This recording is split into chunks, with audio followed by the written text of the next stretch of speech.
Hey everybody, it's Romania Black. If you can believe it, a year ago, almost to the day, a year ago I was starting my Modao Zushi journey. It's kind of incredible.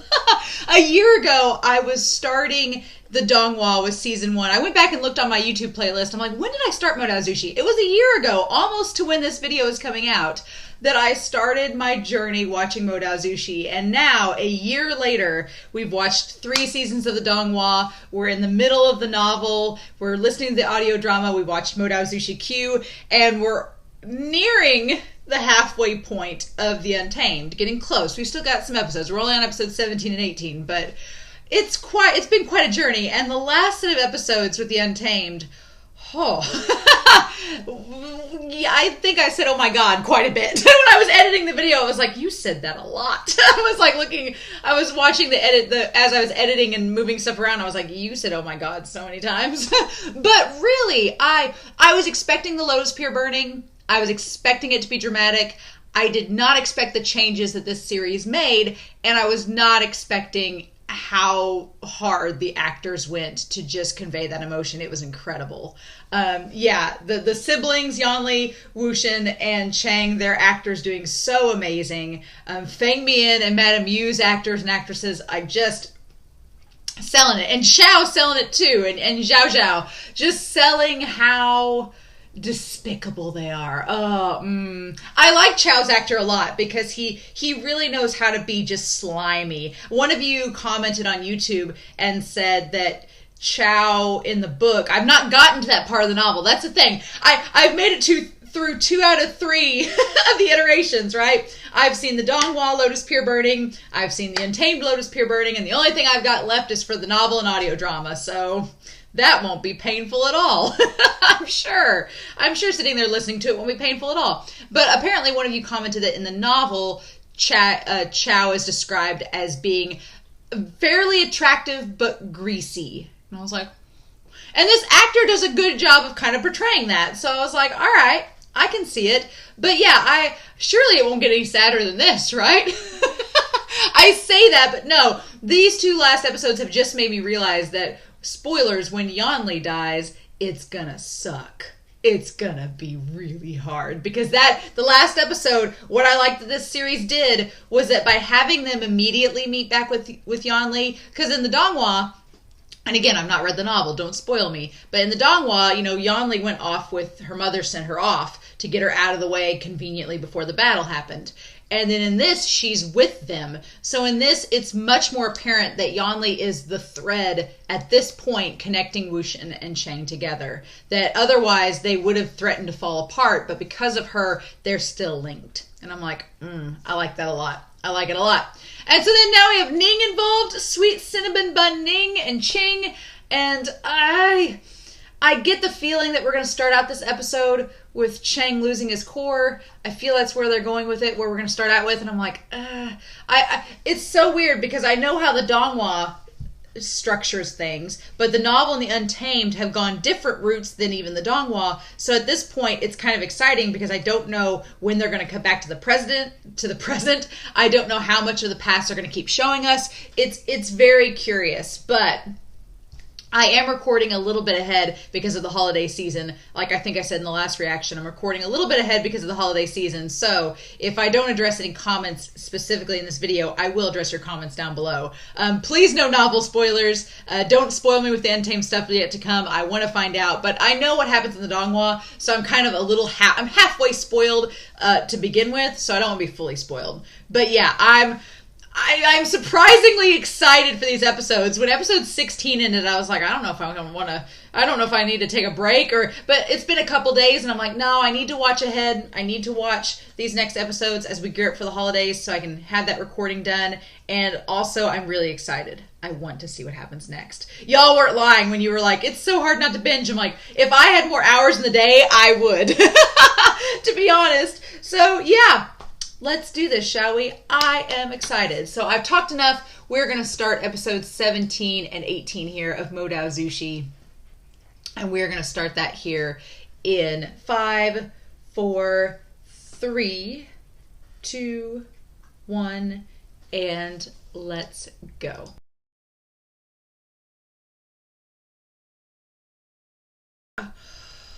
Oh, these episodes, oh my god.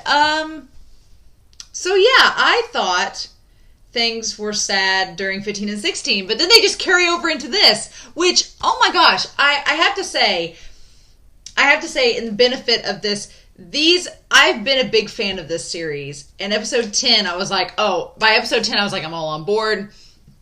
These last episodes, these episodes right here have cemented it that I really, really, really like this series, because they do something really cool. The donghua only has so many episodes to work with, so the donghua has so many episodes to work with, so we really, the grieving scenes between WuXian and Qing, we get it, but in hindsight, looking back on the donghua, we don't get it as in detail because we have to keep moving. We can't slow down. The Sunshot campaign's happening, things are going on, the whole core thing is happening, and even if we don't realize it as the audience, and so we don't really get time to focus on what's going on.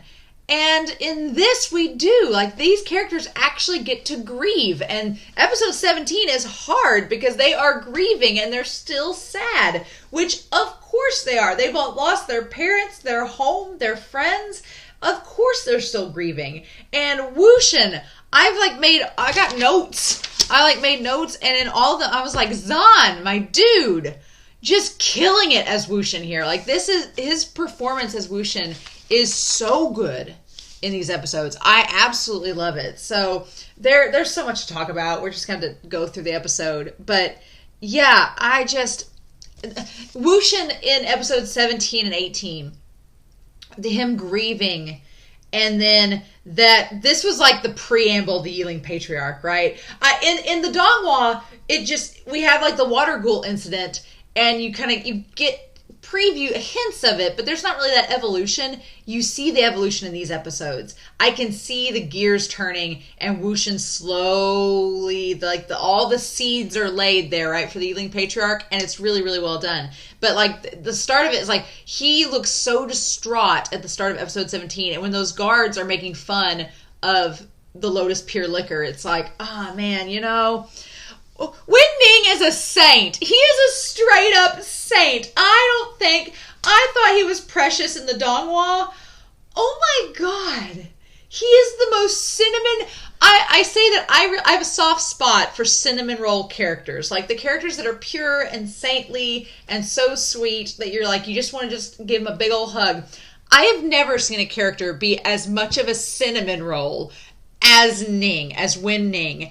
He's a freaking saint, and he's so adorably kind of dense about it all, but it's pure and innocent. It's gonna make his death. I don't know. They mentioned ferocious ghosts in this translation, and then I've got note here that WuXian made the comment that Qing can't become a ghost because of like the ceremony that happened to him as a kid. But I was like, are they actually going to kill Ning and resurrect him as a ferocious ghost? Are they going to do that since they've mentioned it here? How are we doing this? So don't spoil me. We'll figure it out when we get there. But I've been thinking about that. I'm like, how's Ning coming back? Because we obviously see him back in his current state. But, God, an absolute saint. Ning is a saint. So I like the idea that the core melting hand, that was a nice bit of foreshadowing in the last episode, was that the core melting hand doesn't drink. So when he shows up on the scene after they've all been drugged the next day, it makes sense why he's still conscious. He doesn't drink. He didn't drink the liquor. There's a nice little connection there. I like that. It's set up and payoff, and it works really, really good. Yanli, her reaction to Ning at first, because this showed us something really cool by having Yanli there. And so when we first see her like run into Ning with them and with Qing and WuXian, it's like, oh, how is she going to react to him? And at first, she's very apprehensive of him. She's like, and you can kind of see a little bit of Chang's anger there, but then she quickly gets a hold of the situation. And Yanli is very calm and collected, and she figures out very quickly what's going on, right? And so I really, really liked that. I liked that little, like, the actress playing Yanli, like that little reaction that she has when she sees Ning out of the boat. It was really, really well done. The aunt, we see the aunt, they call her Madam in this translation of the subtitles, but the aunt that leaves them, she did a really good job acting in this. And then, man, the foreshadowing with Ning holding Qing on the boat, all the foreshadowing. It's like, it's going to be so... interesting to look forward because Chang hates Ning, supposedly. It's like, Ning saved you, dude. It's like, But yeah, Zhao and Chow, I'm just realizing their names rhyme, Zhao and Chow, they're awful. Chow's actor is killing it in this episode, too, like him interrogating the troop. But that Zhao woman, when she's like, I was like, oh my gosh, girl. Just, she can be so loathsome, and it's really well done. She plays her part very well. But I didn't expect them to figure it out that quickly, which granted, they figured it out at the start of episode 17, and then we had the rest of the episode and episode 18 to forget about them. So if you hadn't watched the donghua and you didn't know what was coming, you would have forgot about Chow and then been like, oh yeah, they said they were going to go find WuXian and them, and then they show up.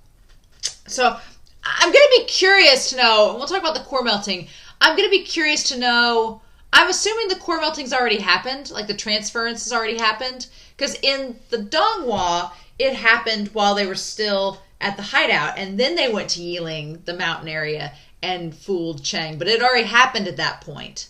Because that's when Chow and them stumbled across Wei WuXian, and the core melting cannon was like, something's off. So it had already happened at that point. So I'm curious to know if we'll get confirmation later on that it had happened. Interesting.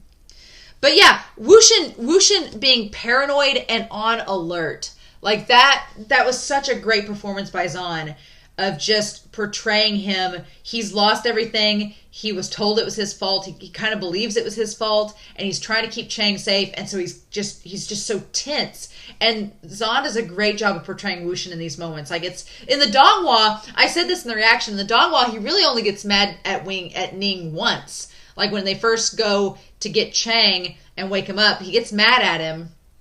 But it's all like a one-time thing, and then he cools down. In this, no, he's pretty on edge for a good portion of episode 17. And just taking Ning's sword and doing that. I thought he was going to threaten Ning, but he really threatens Qing more than anything.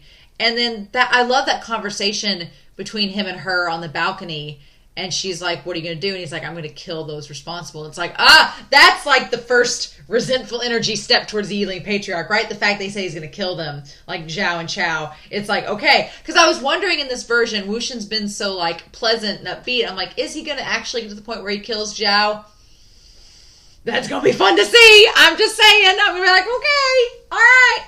But yeah, we definitely get there. And so we get that with his character. But I love Qing's face at the golden core reveal when she finds out that Chang doesn't have any more. Qing's face is, her actress is gorgeous. She has such big expressive eyes. It's such a good scene. I absolutely loved that.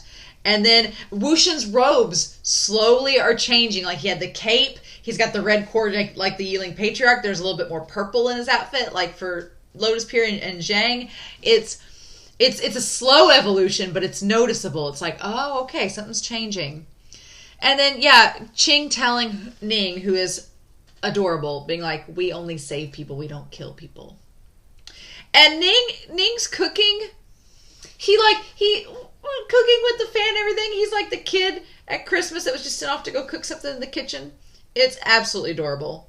Yeah. And then WuXian studying and, oh God, like getting the 5 o'clock shadow, like him and, I like the addition that they show him and Chang getting facial hair to show like a passage of time. It's interesting. But yeah, WuXian just his mental health declining.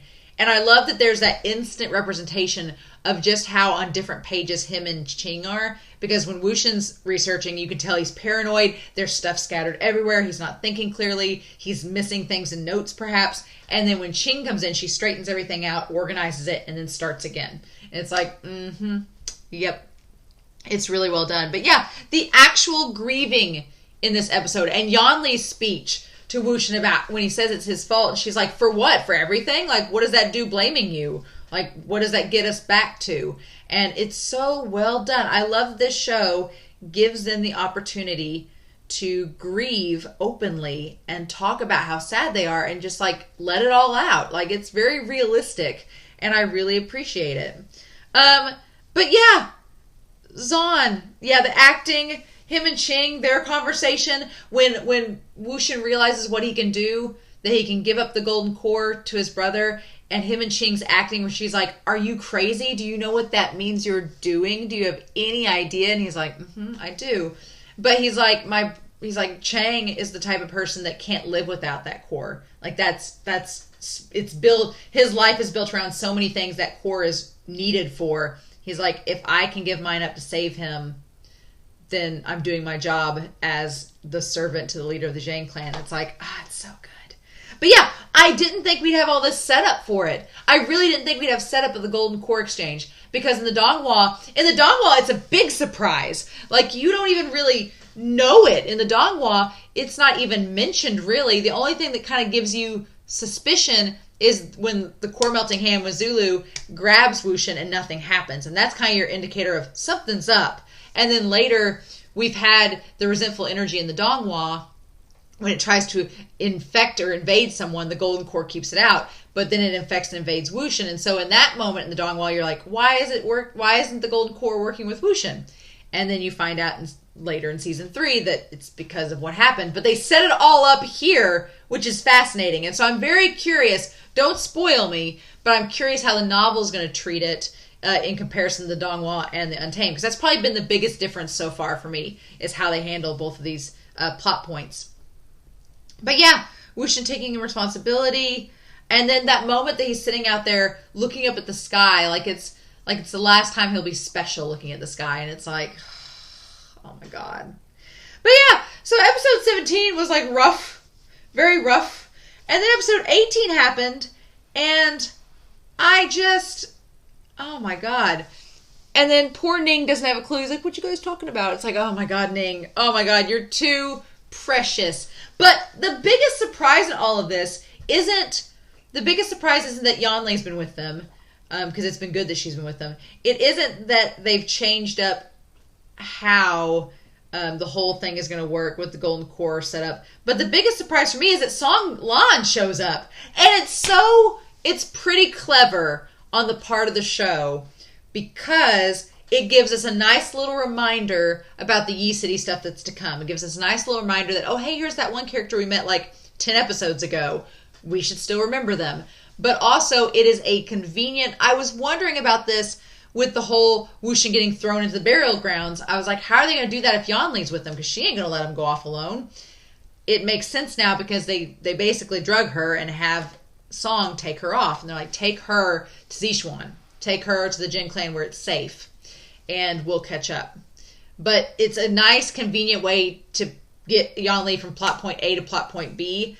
And it's also a nice way to remind us of who these characters are. But yeah, so I like that we get to see that his eyes have been taken away, but I like that we actually get to see the massacre in which it happened with Yang. Man, Yang just shows up on the scene like a chaotic gremlin, and the mood just instantly lifts. Even when he's doing evil things, the mood's just lifted like that. In the donghua, there's such a distinct separation between the arc with Chao and the arc with Yang in Yi City. Because Yi City, it's tragic, and there's lots of things happening, but Yang is not exactly there's people that connect and relate to Yang, and there's people that sympathize with him. And so that arc feels very different than the arc here with Chao. Chao's just despicable. You can kind of feel sorry that his dad's such a prick, but at the end of the day, Chao's really despicable. So it's harder, I think it's harder for me to feel bad for Chao than it is for Yang. I much prefer Yang because it's a little more intellectual and not just cruel like Chao, but you can definitely see the difference. But yeah, so Bao Shan Sanren to heal the eyes, and Yanli bought it. She bought the lie so well that it was going to work out. And then Chang can't become a ghost. We find that out. So WuXian, I'm glad that WuXian in this episode gets back to his old self. Like, he's smiling more. The persona is back on. WuXian in episode 17 was like feral and terrified and desperate. And here he's a little bit more back to normal, which is interesting. But the thing of it is, WuXian telling him all these rules and everything, and setting up the lie and setting it all up, and giving the smile knowing that Chang's going to be back. It's heartbreaking. I am curious. In the donghua, Jingxin gives Song his eyes, and they trade it out for it, right? So in this, they seemingly heal on their own. But I was wondering if it's a parallel, because we had the massacre with Song Lan kind of paralleling the Lotus Pier massacre, so it makes sense why WuXian would be supportive of him and relate to him. And in this, I'm like, is it like the donghua where Xingxin gives him his eyes, or is it different? Don't tell me. I'm sure we'll find out when we get to Yi City. But it was a curious moment, and Qing seemed to like hide something about it too. So there's that. But yeah, taking Yanli away, and the rest of his life. Yeah. So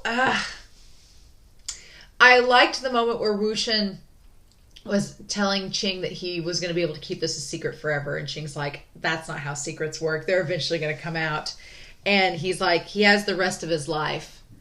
And she says, will he be able to live the rest of his life without finding out? She's like, not your life, and telling him, because if WuXian doesn't have a golden core, he may not be long for this world. But she's like, is this going to be a secret for the rest of his life or not?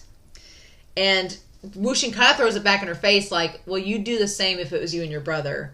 And she doesn't say anything, and I don't know if that look's supposed to be kind of like a red herring look. I took it as she was like, yeah, I would do the same. And so, you know, and then baby WuXian with baby Chang, I didn't know we would have Song in this.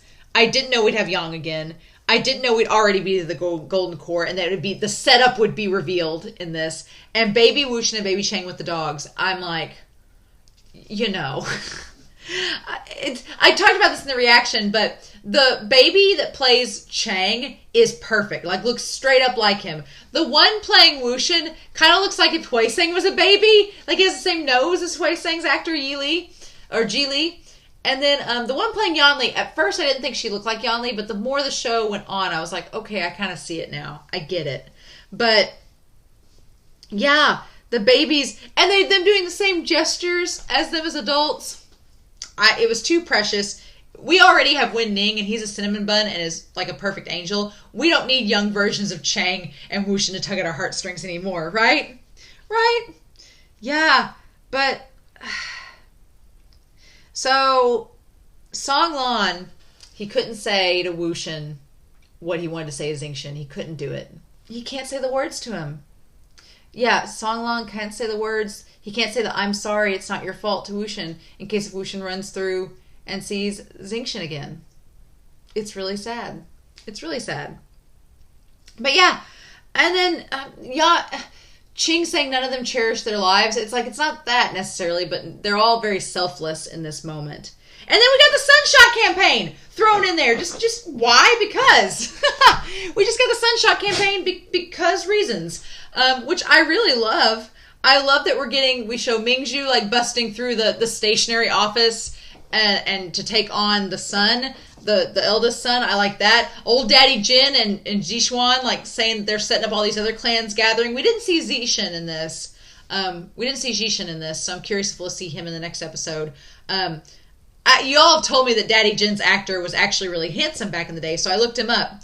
Yeah, he was really good looking, and he's still good looking. It's just the facial hair that makes him look older is kind of odd. But then Wanji, strolling out like a magnificent swan, just like in his finest regalia, showing up for the Sunshot campaign. I'm like, Wanji, we have missed you. When WuXian said he was going to go find him, for a second I thought he was. I was getting excited, but then Yanli was right. She's like, you need to rest before you see Wanji again. And I'm just sensing the heartbreak already. And y'all, I thought the donghua was sad. This was really sad. Really sad. But it was so good. It was so good. And then, yeah, Chang being on the mountain and Qing with the get up, with the hat and it's like, you know it's her, but if you didn't know it was her, you might not be. The red makes you wonder, but then we've seen in the flashback that she was wearing red too. So it's so good. Like, if I didn't know from the donghua what was happening, I would probably be convinced it was someone else. Maybe because she's shorter, I would think that maybe she is Qing, but I don't know. But these episodes, y'all, these were so good, and setting up so much stuff. And then the moments of them all remembering their childhood together, and everything from the Lotus Pier that they've taken with them. It's so well done. I thought that these two episodes would be happier They were not. Not at all. But I'm really hyped now because I think that this episode 19 is going to start out with WuXian running into Chow and Zulu. And then the burial grounds. And the Yiling Patriarch's coming. We're really getting into the meat of this, which we're almost to the halfway point, right? We're almost to the halfway point of the series. So we're getting into the Sunshot campaign. We're getting into Chow throwing WuXian over the burial mounds. Oh, and then invading. Oh, we're getting to it. I'm so excited. Yes, and the Yiling Patriarch.